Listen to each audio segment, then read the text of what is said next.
Halo Ya, teman-teman tanpa pintu. Jadi di episode kali ini kita akan membahas tentang ketidaksabaran. Jadi ini penting. Ketika kita mungkin melakukan mirroring, kemudian kita letting in, kita sudah menyadari semua rasa sedih, sudah menyadari kemarahan kita, rasa sebal kita, terus menyadari rasa bersalah kita. Kemudian kok kejadian di luaran ini kok nggak ganti-ganti atau kok nggak berubah-berubah. Contoh misal kalian sudah punya kalian punya hutang lah misal, kalian punya hutang ratusan juta, mungkin 1 juta atau 200 juta, kemudian kalian mirroring atau kalian letting in, baru sehari atau 2 hari lah. Kemudian kalian sudah apa namanya, sudah tidak sabar.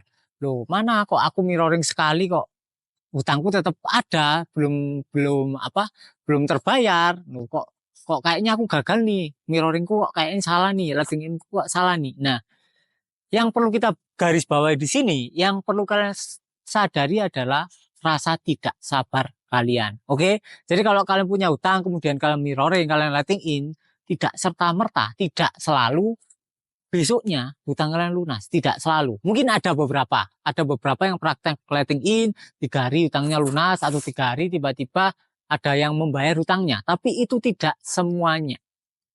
Jadi masing-masing tiap orang itu berbeda-beda. Ada yang prosesnya itu butuh 1 bulan, ada yang prosesnya 6 bulan, ada yang sehari, ada yang setahun, dan lain-lain.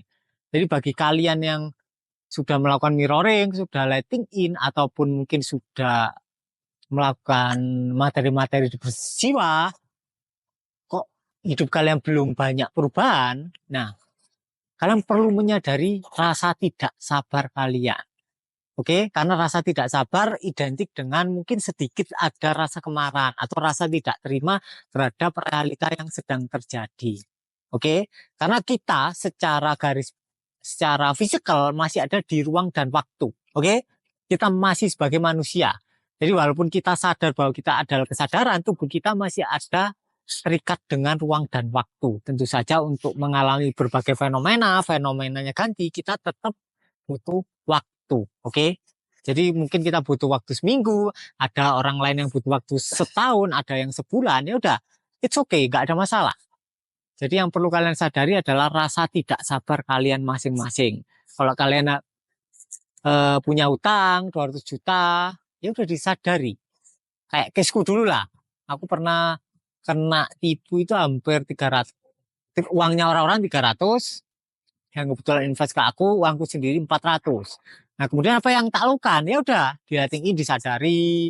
Kemudian kan itu juga gak langsung besoknya kebayar kan. Jadi ada jeda waktu sekitar 3 bulan kalau nggak salah. Yaitu ya disadari rasa tidak sabarnya.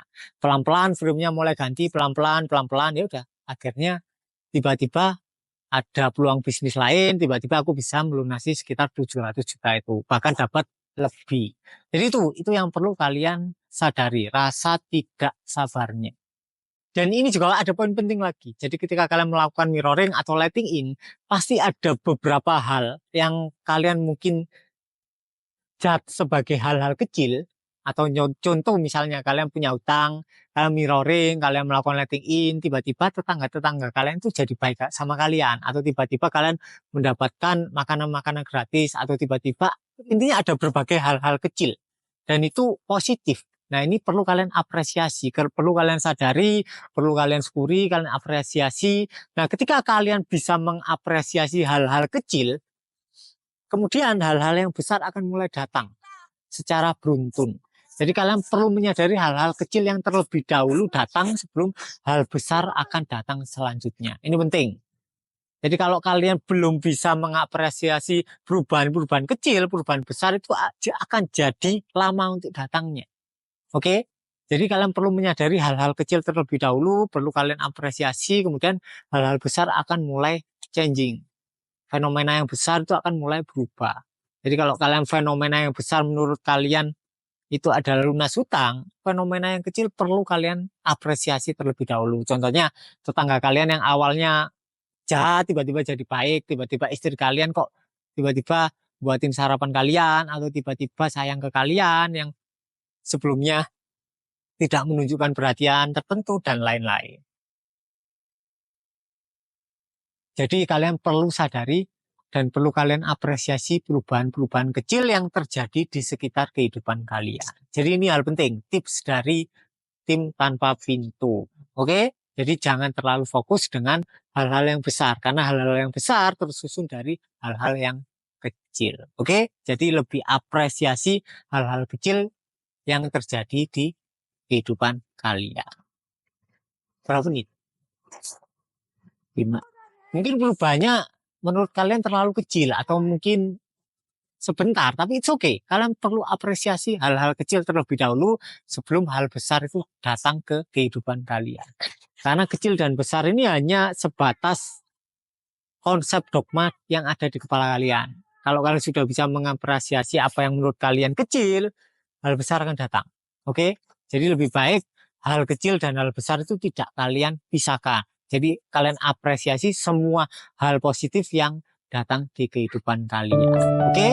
Jadi mungkin sekian untuk video kali ini. Terima kasih. Yeay, udah selesai. Dah, mau mana nih?